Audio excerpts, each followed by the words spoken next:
સ્વામિનારાયણ હરે સ્વામિનારાયણ હરે વચનામૃત ગઢડા પ્રથમ પ્રકરણનું 68મું અષ્ટ પ્રકારની પ્રતિમામાં અને સંતમાં અખંડ રહ્યાનું. સ્વામિનારાયણ હરે સ્વામિનારાયણ હરે સંવત 1876 ચૈત્ર સુધી 9મી દિવસ સ્વામી શ્રી સહજાનંદજી મહારાજ શ્રી ગઢડા મધ્યે દાદા ખાચરના દરબારમાં શ્રી વાસુદેવ નારાયણના મંદિરની આગળ લીમડાના વૃક્ષ હેઠે ડોલિયા ઉપર બિરાજમાન હતા અને ધોળો ખેસ પહેર્યો હતો અને ધોળી ચાદર ઓઢી હતી અને માથે ધોળું હીરકોરનું ધોતિયું બાંધ્યું હતું અને પોતાના મુખારવિંદની આગળ મુનિ તથા દેશ દેશના હરિભક્તની સભા ભરાઈને બેઠી હતી. પછી શ્રીજી મહારાજ બોલ્યા છે, અમે એક પ્રશ્ન પૂછીએ છીએ. ત્યારે મુનિએ કહ્યું છે, પૂછો. પછી શ્રીજી મહારાજ બોલ્યા છે, 69 કાળમાં અમને 1 મહિના સુધી જ્યારે નિદ્રા આવે ત્યારે એમ ભાસતું છે અમે પુરુષોત્તમ પુરીને વિશે જઈને શ્રી જગન્નાથજીની મૂર્તિને વિશે પ્રવેશ કરીને રહ્યા છીએ અને તે મૂર્તિ તો કાષ્ઠની જણાય, પણ તેને નેત્રે કરીને અમે સર્વને દેખતા અને પૂજારીનો ભક્તિભાવ અને છળ કપટ સર્વ દેખતા. અને એવી રીતે આપણા સત્સંગમાં જે સમાધિનિષ્ઠ પુરુષ હોય તે પણ સમાધિએ કરીને બીજાના દેહમાં પ્રવેશ કરીને સર્વને દેખે છે અને સર્વ શબ્દને સાંભળે છે. અને શાસ્ત્રમાં પણ એવા જે વચન છે જે સુખજી વૃક્ષમાં રહીને બોલ્યા હતા, માટે મોટા જે સત્પુરુષ હોય અથવા જે પરમેશ્વર હોય તે જ્યાં ઈચ્છા આવે ત્યાં પ્રવેશ કરે છે. માટે તે પરમેશ્વરે પોતાની આજ્ઞાએ કરીને જે મૂર્તિ પૂજવા આપી હોય તે મૂર્તિ અષ્ટ પ્રકારની કહી છે, જેમાં પોતે સાક્ષાત પ્રવેશ કરીને વિરાજમાન રહે છે. તે મૂર્તિને જે ભગવાનનો ભક્ત પૂજતો હોય ત્યારે જેમ પ્રત્યક્ષ ભગવાન બિરાજતા હોય અને તેની મર્યાદા રાખે તેમ તે મૂર્તિની પણ રાખવી જોઈએ. અને તેમજ સંતના હૃદયમાં ભગવાનની મૂર્તિ રહી છે તે સંતની પણ મર્યાદા રાખવી જોઈએ. તે તો એ ભક્ત લેશ માત્ર રાખતો નથી અને એ મૂર્તિને તો ચિત્રામણની અથવા પાષાણાદિકની જાણે છે અને સંતને બીજા માણસ જેવા જાણે છે. અને ભગવાને તો શ્રીમુખે એમ કહ્યું છે જે મારી અષ્ટ પ્રકારની જે પ્રતિમા તથા જે સંત તેને વિશે હું અખંડ નિવાસ કરીને રહું છું. અને એ ભક્ત તો ભગવાનની પ્રતિમા આગળ તથા સંત આગળ ગમે તેટલા ફેરફતૂર કરે છે પણ લેશ માત્ર ભગવાનનો ડર રાખતો નથી. એને ભગવાનનો નિશ્ચય છે કે નથી એ પ્રશ્ન છે. ત્યારે પરમહંસ બોલ્યા છે, જ્યારે એ ભગવાનને અંતર્યામી જાણીને મર્યાદા નથી રાખતો તો એને ભગવાનનો નિશ્ચય જ નથી. ભગવાન સ્વામિનારાયણ પરબ્રહ્મ પરમાત્મા સર્વ અવતારના અવતારી સર્વ કારણના કારણ એમને આ વચનામૃતની અંદર વાત કરી. પરમહંસોએ આ વચનામૃતનું શીર્ષક જ આપ્યું છે કે અષ્ટ પ્રકારની પ્રતિમા અને સંતમાં અખંડ રહ્યાનું. એટલે કે ભગવાન છે પોતે આ પૃથ્વી પર આવ્યા અને 49 વર્ષ સુધી શ્રીજી મહારાજ ભગવાન સ્વામિનારાયણ આ પૃથ્વી પર રહીને પોતાના જે મુમુક્ષુ ભક્તો હતા, સંતો પરમહંસો અને હરિભક્તોને પોતાની મૂર્તિનું સુખ આપ્યું. બધી જ પ્રકારે મહારાજે લાડ લડાવ્યા. પણ પછી અહીંયા ભગવાન સ્વામિનારાયણ પોતે વાત કરે છે કે ભગવાન છે ને આ પૃથ્વી ઉપરથી ક્યારેય જતા નથી. ભગવાન છે ને હંમેશા પ્રગટ જ રહે છે. અને કેવી રીતે પ્રગટ રહે છે એની વાત આ વચનામૃતની અંદર ભગવાન સ્વામિનારાયણ આપણને સમજાવી રહ્યા છે. બીજું જો આપણે વિચાર કરીએ તો આ વચનામૃત છે આપણે સાંભળ્યું એમાં સૌથી પહેલો ફકરો છે એ ભગવાનની મૂર્તિનું વર્ણન છે. બહુ સરસ વર્ણન કર્યું છે પરમહંસોએ. તમે જો વિશ્વનો કોઈ પણ ધર્મગ્રંથ લેશો ને પણ આટલું સચોટ વર્ણન એ કોઈ ધર્મગ્રંથમાં આપણને નથી જોવા મળતું. ભગવાને કેવા વસ્ત્ર ધારણ કર્યા છે, કઈ તારીખે, કઈ સાલ ચાલે છે, વર્ષો પહેલા. અત્યારે આપણે ઈસવીસન બધું જોઈએ છીએ, 2026 ચાલે છે ને, તો સંવત કયું ચાલે છે? 2082. બરાબર. તો સંવત છે ને આપણું એક ઓરિજિનલ સાલ છે આપણી હિન્દુ સંસ્કૃતિની. તો અહીંયા સંવત પણ લખેલી છે, સાથે સાથે તિથિ પણ લખેલી છે, જેને આજની તારીખમાં આપણે આજના ભાષામાં આપણે તારીખ અને વાર કહી શકીએ. પહેલાના જમાનામાં તિથિ શબ્દ હતો, તો એ તિથિ પણ લખી છે. સાથે સાથે ભગવાન કઈ જગ્યાએ બિરાજમાન છે એ ગામનું નામ પણ લખ્યું છે, અને એ ગામમાં કઈ જગ્યાએ કોના ઘરે ભગવાન બિરાજમાન છે એ પણ લખ્યું છે. ભગવાન કેવા વસ્ત્ર ધારણ કર્યા છે, સાથે સાથે સામે પણ બેઠું છે. અને આ બધું જ વર્ણન આવું જે વચનામૃત ગ્રંથમાં આપણને જોવા મળે છે ને, એવું બીજા કોઈ પણ ગ્રંથની અંદર જોવા નથી મળતું. તો આના ઉપરથી પણ આપણને ખ્યાલ આવે કે આ ગ્રંથની અંદર જે કાંઈ પણ વાતો કરી છે ને એ બધી સાચી છે. અને એક મુમુક્ષુ ભક્ત એ સત્સંગના માર્ગે આગળ વધે, ભક્તિના માર્ગે કેમ આગળ વધે ને, એની બહુ સરસ વાતો ભગવાન સ્વામિનારાયણ વચનામૃત ગ્રંથની અંદર કરી છે.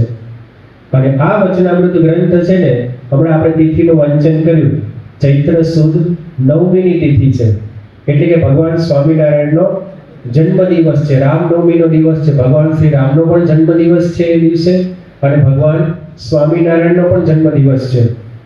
અને એ જ દિવસે ભગવાન હવે વાત કરે છે કે અમે તો આ પૃથ્વી ઉપર અમુક સમય રહીશું, પણ અમારા પછી હંમેશને માટે યાવત ચંદ્ર દિવાકરો, એટલે કે જ્યાં સુધી આ પૃથ્વીનું તળ રહેશે, સૂર્ય અને ચંદ્ર પ્રકાશમાન રહેશે ને, ત્યાં સુધી અમે સદાયને માટે આ પૃથ્વી પર બિરાજમાન છીએ જ. કેવી રીતે? એની વાત આ વચનામૃતની અંદર ભગવાન સ્વામિનારાયણ તે આપણને કરે છે. અને આમ જોવા જઈએ તો મહારાજે બે વસ્તુ અહીંયા બતાવી છે કે બે દ્વારા અમે આ પૃથ્વી ઉપર હંમેશને માટે બિરાજમાન રહીશું. એમાં પહેલું ભગવાન કહે છે કે અષ્ટ પ્રકારની જે પ્રતિમા એટલે કે મૂર્તિ, અને પછી બીજું ભગવાને વાત કરી કે એવા જે સંત છે, ગુણાતીત સત્પુરુષ, અક્ષર બ્રહ્મ સંત છે ને, આ બે દ્વારા સદાયને માટે અમે પૃથ્વી પર બિરાજમાન રહીશું. અને પછી ભગવાને કીધું કે જેમ આપણે ભગવાનની મર્યાદા રાખીએ છીએ એવી જ રીતે સંતની પણ મર્યાદા રાખવી. અને બધી જ વાત મહારાજ અહીંયા આપણને સમજાવે છે. તો કહેવાનું શું છે કે ભગવાન છે પોતે આ પૃથ્વી ઉપર એ હંમેશને માટે બિરાજમાન હોય છે. આપણી હિન્દુ સંસ્કૃતિની અંદર, વૈદિક સનાતન સંસ્કૃતિની અંદર મુખ્ય 4 માન્યતાઓ છે. પહેલી છે અવતારવાદ, બીજું છે પુનર્જન્મ, ત્રીજું છે કર્મવાદ, અને ચોથું છે મૂર્તિ પૂજા. અવતારવાદ એટલે કે આપણા હિન્દુ ધર્મની અંદર આપણે બધા જ માનીએ છીએ કે ભગવાન છે એ સમયે સમયે આ પૃથ્વી ઉપર જ્યારે પણ અધર્મનો ફેલાવો થાય છે ત્યારે તેનો નાશ કરવા માટે ભગવાન છે પોતે સ્વયં આ પૃથ્વી પર અવતાર ધારણ કરે છે. ભગવાન કૃષ્ણએ અર્જુનને ગીતાની અંદર કીધું કે સંભવામિ યુગે યુગે યદા યદા હિ ધર્મસ્ય ગ્લાનિર્ભવતિ ભારત. આ શ્લોક આખો ઉચ્ચારીને જે છેલ્લું ચરણ છે આ શ્લોકનું, એમાં છેલ્લે કૃષ્ણ ભગવાન એ અર્જુનને કહે છે સંભવામિ યુગે યુગે. એનો મતલબ શું થયું કે ભગવાન છે ને કોઈ પણ એક યુગની અંદર અવતાર ધારણ કરે છે એવું નથી. જ્યારે પણ જરૂર પડે ને ત્યારે ભગવાન છે આ પૃથ્વી ઉપર આવે છે. એ ભગવાન સ્વામિનારાયણે પણ આપણને સમજાવ્યું, અને ગીતાની અંદર કૃષ્ણ ભગવાન પણ અર્જુનને એ જ કહે છે કે ભગવાન છે ને 4 યુગની અંદર અવતાર ધારણ કરે છે. જ્યારે પણ અધર્મનો ફેલાવો થાય છે તો અધર્મનો નાશ કરવા માટે અને ધર્મનું સ્થાપન કરવા માટે ભગવાન છે એ પોતે આ પૃથ્વી ઉપર આવતા હોય છે. પણ આજે આપણે જોઈએ છીએ કે ઘણા બધા ધર્મની અંદર લોકો મૂર્તિ પૂજાનો વિરોધ કરે છે. આપણે હિન્દુ ધર્મની અંદર પણ ઘણા બધા મૂર્તિ પૂજાનો વિરોધ કરતા આપણને જોવા મળે છે. પણ ખરેખર જો આપણે આપણા શાસ્ત્ર વાંચેલા હોય, શ્રીમદ ભગવદ્ ગીતા છે, શ્રીમદ ભાગવત મહાપુરાણ છે, શિવ પુરાણ છે, વચનામૃત, સ્વામીની વાતો, શિક્ષાપત્રી, સત્સંગ દીક્ષા, રામાયણ, આવા બધા જ ધર્મગ્રંથો, હિન્દુ ધર્મનો કોઈ પણ તમે ધર્મગ્રંથ લેશો ને તો બધી જ જગ્યાએ એક વાત લખી છે કે ભગવાન છે એ પોતે મૂર્તિમાં, અને આવા જે સંત હોય છે, સાચા સંત, એની અંદર તે હંમેશને માટે બિરાજમાન હોય છે. પણ જો એક વસ્તુ આપણને દેખાય છે કે જેટલા લોકો મૂર્તિ પૂજાનો વિરોધ કરે છે ને, પણ એને પ્રકારે પાછા એ લોકો મૂર્તિમાં કે ચિત્રમાં તો માનતા જ હોય છે. કોઈ પણ એક એવું માધ્યમ હોય છે કે જેના દ્વારા એ ભગવાનની કે જે કાંઈ પણ જેને પણ માનતા હોય એની પૂજા ને બધું કરતા હોય છે. આપણે જેમ તિલક ચાંદલો કરીએ છીએ, આપણે જેમ ગળામાં કંઠી પહેરીએ છીએ, તો અમુક ધર્મની અંદર લોકો ક્રોસ પહેરતા હોય છે. તો એ ક્રોસ શું છે? એક પ્રકારનું પ્રતીક જ થયું ને. એનો મતલબ શું થાય કે મૂર્તિ પૂજામાં માને જ છે. જ્યારે પણ એ લોકો એના દેવસ્થાનમાં જતા હોય છે ત્યારે સામે કોઈ પણ ભગવાનની કે દેવની કે કોઈ પણ વ્યક્તિનું એ ચિત્ર કે મૂર્તિ તો હોય જ છે. તો એનો મતલબ શું થયો કે એ લોકો મૂર્તિ પૂજામાં માને જ છે. બરાબર ને? પછી બીજા ધર્મની અંદર પણ આપણે જોઈએ છીએ કે એ લોકો પથ્થરની પૂજા કરતા હોય છે. આપણે જે મૂર્તિનું આપણું જેવું શરીર છે એવી જ આપણને ભગવાનની મૂર્તિ દેખાય છે. પણ અમુક જગ્યાએ લોકો છે સીધા પથ્થરને પૂજતા હોય છે. કાબાનો પથ્થર હોય છે ને, તો એ શું થયું? કોઈ પણ એક માધ્યમ થયું ને ભગવાન સુધી પહોંચવા માટેનું. તો બધા જ મૂર્તિ પૂજામાં તો માને જ છે, પણ એ લોકો સ્વીકારી શકતા નથી ને. અમુક વસ્તુ એવી હોય છે કે જે વ્યક્તિ માનતો હોય પણ જાહેરની અંદર સ્વીકારી શકતો નથી. પણ આપણા તો દરેક શાસ્ત્રની અંદર એ વાત કરી છે કે મૂર્તિ પૂજા છે એ આપણો હિન્દુ ધર્મની એક મુખ્ય માન્યતા છે. અને આપણને બધાને આ જે અનુભવ છે કે મૂર્તિ દ્વારા છે ને એ ભગવાનને સંત પ્રગટ છે. જેમ આપણે પણ આપણા માતા પિતાનો ફોટો કે ફ્રેમ કે બધું ઘરની અંદર રાખીએ છીએ અને એની પૂજા ને બધું કરીએ છીએ આપણે. શું કામ? કારણ કે એની અંદર એ પોતે આપણને જુએ છે કે આપણને એવો ભાવ છે કે આ મૂર્તિ કોની છે, કે આ ફોટો કોનો છે? આપણા માતા પિતાનો છે, આપણા પૂર્વજોનો છે. એ રીતે પણ જો આપણે એમની પૂજા અને અગરબત્તી ને બધું દીવા ને બધું કરતા હોઈએ તો આ તો સાક્ષાત એવા જે અક્ષરબ્રહ્મ સંત છે એના દ્વારા પ્રતિષ્ઠિત થયેલા બધા અવતારો ને બધા દેવો ને બધું છે. એના દ્વારા તો ભગવાન છે પ્રગટ હોય જ. આપણી એક હિન્દુ તરીકેની આપણી એક અસ્મિતા છે, આપણી એક આ શ્રદ્ધા છે, આપણો વિશ્વાસ છે. અને આપણા દરેક ધર્મ ગ્રંથની અંદર આ વાત છે ને એ લખવામાં આવેલી છે. ઘણી વખત આપણને એવું જોવા મળે છે કે આપણા હિન્દુ ધર્મની અંદર જ એવા વ્યક્તિઓ થઈ જાય કે જે આવી રીતે નાસ્તિકવાદનો ફેલાવો કરતા હોય છે કે મૂર્તિની અંદર ભગવાન બિરાજમાન નથી. પણ ખરેખર એવું નથી. ભગવાનની એવી ઉદારતા છે. કંઈક એવી જગ્યાએ કંઈક આપણે એવું જોઈ લીધું હોય અને આપણે માની લઈએ કે મૂર્તિની અંદર આવું થોડું હોય, પણ ખરેખર એવું નથી. ત્યાં રાજકોટની બાજુમાં એક ગામ છે અને ત્યાં ખૂબ મોટો આશ્રમ છે એક સંન્યાસીનો. પણ એ સંન્યાસીએ જે રીતે નાસ્તિકવાદનો ફેલાવો કર્યો, કેવી રીતે કર્યો? એક વખત એ શંકર ભગવાનનું મંદિર હશે, ત્યાં પોતે ગયા હશે. હવે સ્વાભાવિક છે કે કોઈ જગ્યાએ એવી રીતે ઉંદરો હોય પણ ખરા, અને કદાચ શંકર ભગવાનના મંદિરને દર્શન કરવા ગયા એ જ વખતે કદાચ ઉંદર કેવું છે એ કદાચ શિવલિંગ ઉપર ચડી ગયો હોય, તો એવું નથી કે ભાઈ આ ઉંદર છે એ શિવલિંગ ઉપર ચડ્યો એટલે શિવલિંગમાં ભગવાન નથી. એવું માનવાની જરૂર નથી. કદાચ હોઈ શકે, પણ એ વખતે જો આપણે પોઝિટિવ વિચાર રાખીએ કે ભગવાનની કેટલી ઉદારતા છે કે ભગવાન પણ આવા નાનો જીવ છે એને પણ એ પોતાના શરીર ઉપર જ્યારે ચડે છે ત્યારે એને સ્વીકારે છે. તો આપણે પણ આ ભગવાનની અંદર, આ શિવલિંગની અંદર ભગવાન છે ને એ ખરેખર માનવું જોઈએ. જેમ નાનું બાળક હોય છે એ પોતાના પિતાના ખોળામાં કે માતાના ખોળામાં પેશાબ કરે છે તો એના પિતા કે એના માતાને તુચકારતા નથી, એને ધક્કો મારીને કાઢી નથી મૂકતા, પણ એને વહાલ કરે છે. કારણ કે બાળક છે, બાળકથી ભૂલ થઈ શકે છે. આપણે બધા જ ભગવાનના સંતાનો છીએ. એમ આ દુનિયાની અંદર જેટલા પણ જીવ પ્રાણી માત્ર છે એ બધા જ ભગવાનના સંતાનો છે. અને ભગવાન જ આપણને આ પૃથ્વી ઉપર એ મનુષ્ય જન્મ ધારણ કરાવે છે, અથવા તો પ્રાણીઓનો કે પક્ષીઓનો અવતાર છે, જન્મ છે એ લોકો જ આપે છે. આપણે આવી નાની મોટી ભૂલ જો આપણું બાળક કરે છે તો પણ એને સ્વીકારી લઈએ છીએ, તો ભગવાનનું હૃદય કેટલું વિશાળ છે કે આપણે ભગવાનની ખરેખર મર્યાદા રાખવી છે. વચનામૃતની અંદર ભગવાને વાત કરી, કદાચ ચલો ન રાખી શક્યા તો ભગવાનને સંત એ આપણને પણ માફ કરતા હોય છે. એટલા માટે ઘણી વખત નિરાકારવાદી એવું કહેતા હોય છે કે અણુ અણુમાં ભગવાન હોય છે. બરાબર ને? કે છે ને ઘણા બધા કે ભગવાન તો અત્ર તત્ર સર્વત્ર છે, અણુ અણુમાં છે, છોડમાં રણછોડ, આવું પણ લોકો કહેતા હોય છે. તો જો અણુ અણુમાં ભગવાન હોય, છોડમાં રણછોડ એટલે કે ભગવાન હોય, તો મૂર્તિમાં ન હોય? સીધું ગણિત છે ને. બરાબર? મૂર્તિ પણ શેની બનેલી છે? પથ્થરની બનેલી છે.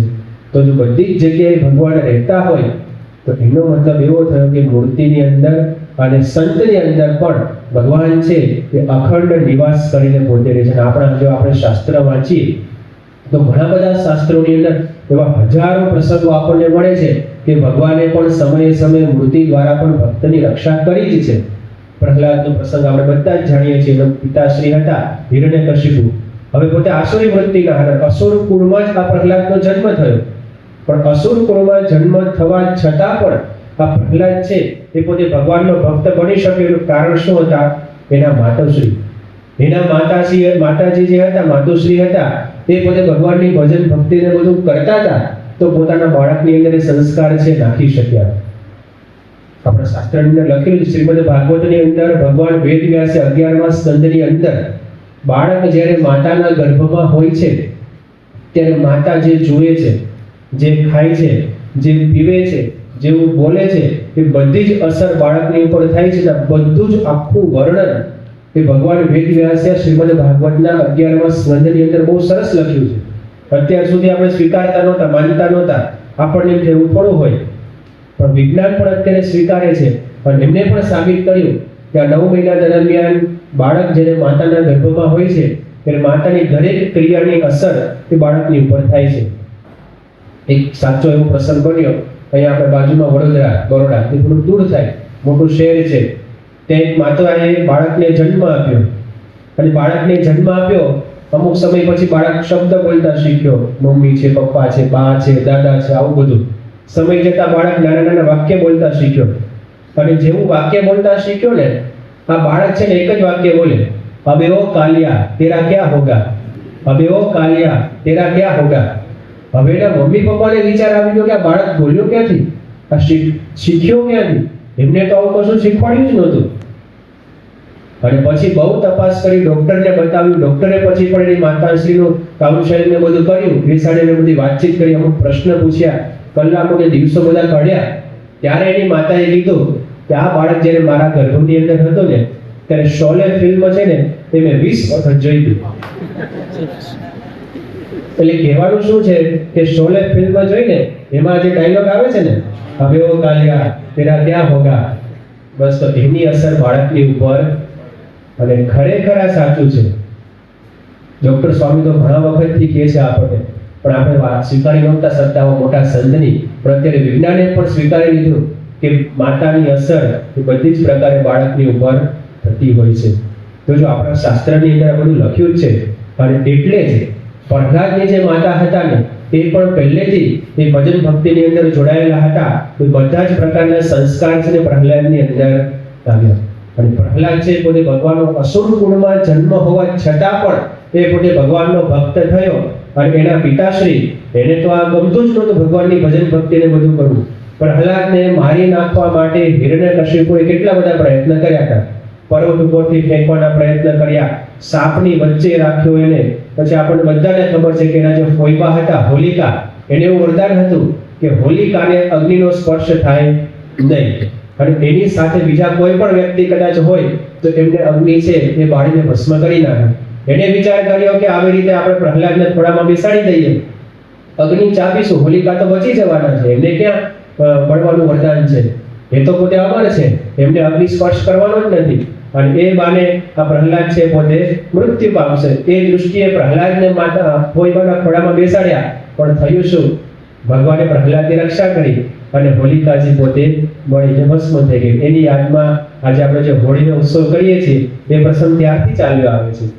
અને પછી તો પ્રહલાદે તો ત્યાં સુધી કીધું કે મારા ભગવાન છે ને, આ તમને જેટલી પણ વસ્તુ દેખાય છે ને એ દરેકની અંદર પોતે પ્રગટ છે ને બિરાજમાન છે.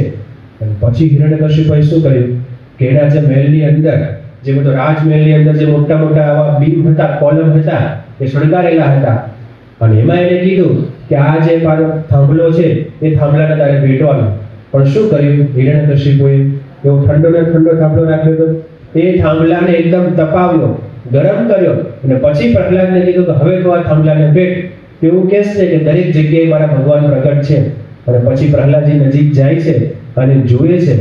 આ શાસ્ત્રની અંદર બહુ સરસ વર્ણન લખ્યું છે, વિષ્ણુ પુરાણ આપણે વાંચીએ એની અંદર આવે છે કે પ્રહલાદજી જ્યારે થાંભલાની નજીક જાય છે અને જુએ છે ને, તો એ ધગધગતા થાંભલાની ઉપર કીડીની લાઈન એને જોઈ.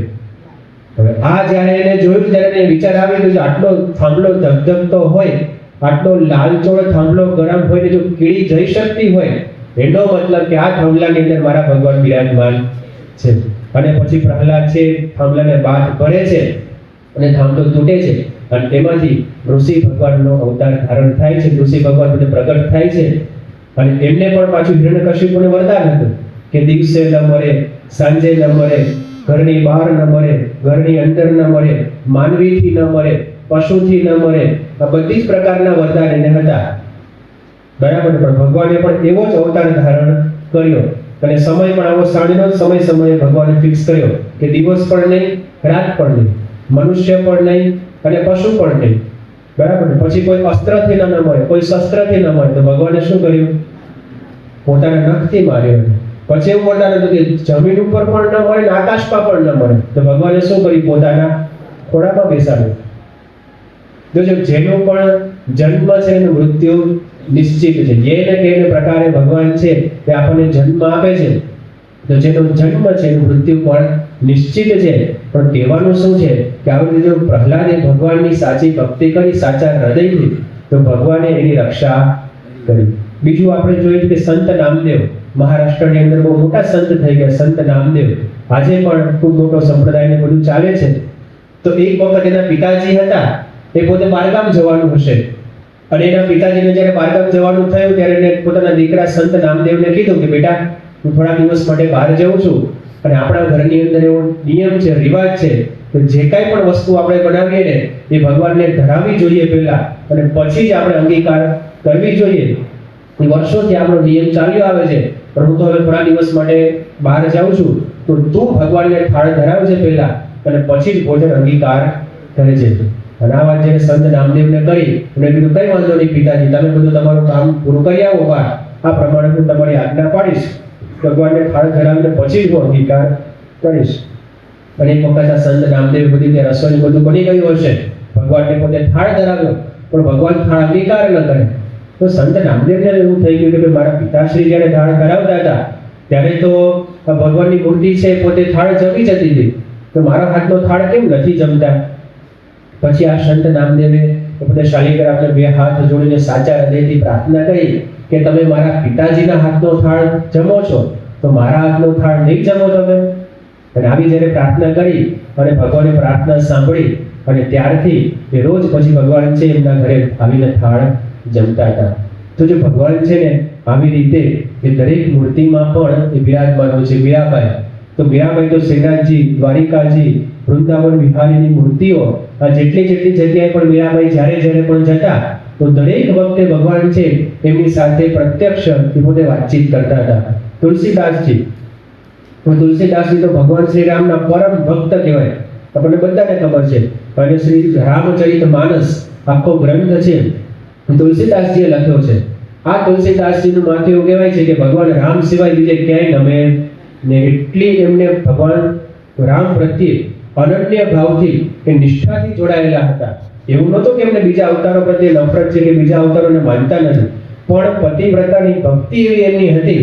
તો પોતે તે વૃંદાવનમાં દર્શન કરવા માટે જાય છે, અને એ વખતે વૃંદાવન વિહારી એક રામચંદ્ર રૂપે આ તુલસીદાસજીને દર્શન આપે. જો આપણી નિષ્ઠા પાકી હોય ને, તો ભગવાન છે ને આપણી નિષ્ઠા પ્રમાણે એ આપણને દર્શન આપતા હોય છે. પણ આપણી નિષ્ઠા છે ને પતિવ્રતાની હોવી જોઈએ. તો ભગવાનને સંત ખુશાલ ભટ્ટ, ગોપાળાનંદ સ્વામી, પૂર્વાશ્રમમાં આપણને ખબર છે ત્યાં શામળાજીની બાજુમાં ટોરડા ગામ છે, ત્યાં એમનો જન્મ થયો હતો. અને એવું કહેવાય છે કે આપણા શાસ્ત્રોને પણ લખ્યું કે શામળાજીની જે મૂર્તિ છે ને તે ત્યાં ખુશાલ ભટ્ટના ઘરે રોજ રમવા માટે જતી હતી. હવે આમાં આપણને વિશ્વાસ ન કે એવું થોડો હોય સ્વામી, શામળાજીની મૂર્તિ છે ટોરડા સુધી થોડી રમવા જાય. પણ એક વખત એવો પ્રસંગ બન્યો કે શામળાજીની મૂર્તિને પૂજારીએ જે બધા વાઘાને ઘરેણાને બધું ધરાવ્યું હશે, હવે શામળાજીની મૂર્તિ છે ને રોજ સાંજે સવારે આ ખુશાલ ભટ્ટ સાથે ત્યાં રમવા માટે જતી હતી એમના ઘરે. અને એક વખત આ બીજે દિવસે સવારે જ્યારે પૂજારી એ પોતે ભગવાનની પાસે ગયા અને બધા વાઘાને શણગારને બધું બદલવાનું હશે, એ વખતે જોયું કે ભગવાનના પગમાં જે ઝાંઝર પહેરાવ્યા હતા ને, એક પગનું ઝાંઝર નહોતું. અને પૂજારીને તો પરસેવો છૂટી ગયો કે જો આ વાત બીજાને ખબર પડશે તો બધું કોના ઉપર આવશે? મારા ઉપર આવશે કે પૂજારીએ આ બધે કપટથી ઝાંઝર લઈ લીધું છે. અને ખરેખર બન્યું પણ એવું કે બીજા ભક્તોને ખબર પડી કે બધાએ શું કીધું કે પૂજારીનો જ વાંક છે, અને પૂજારી પોતાના ઘરે આ બધું લઈ ગયા છે. પણ પૂજારીએ કીધું કે મારવામાં કોઈ જ વાંક નથી, મેં કશું લીધું નથી. પણ પછી આ શામળાજીની મૂર્તિ પછી ભગવાન પ્રગટ થયા અને કીધું કે ભાઈ આમાં પૂજારીનો કોઈ વાત નથી, આ તો બાજુમાં ટોરડા ગામ છે, તેના ખુશાલ ભટ્ટ નામના એક ભક્ત છે, એની સાથે અમે રોજ રમવા માટે જઈએ છીએ. એના ઘરનું જે પાછળનું ફળિયું છે, જેને આપણે કાઠિયાવાડમાં નવેરું કહીએ, અહીંયા ફળિયું કહેતા હોય કે જે કાંઈ પણ કહેતા હશે આ બાજુ, એ ઘરની પાછળ જે નવેરું છે ને, એ નવેરામાં અમારું ઝાંઝર પડ્યું છે. અને બધા ભક્તોને પૂજારીને બધાને આશ્ચર્ય થયું. અને પછી બધા ત્યાં ગયા ગોપાલ સ્વામીના ઘરે, ખુશાલ ભટ્ટના ઘરે, અને તેમના ઘરની પાછળ જે ફળિયું હતું, જે નવેરું હતું, જઈને જોયું ને તો ભગવાનનું ઝાંઝર ત્યાં પડ્યું હતું. અને લઈને પછી ત્યાં ભગવાનને પાછું પહેરાવ્યું. તો કહેવાનું શું છે કે ભગવાન છે ને એ પોતે આવી રીતે મૂર્તિમાં પણ અખંડ વિરાજમાન થયું છે. આવો અનુભવ આપણા સ્વામિનારાયણ સંપ્રદાયમાં પણ ઘણા બધાને થયો છે. ભગવાન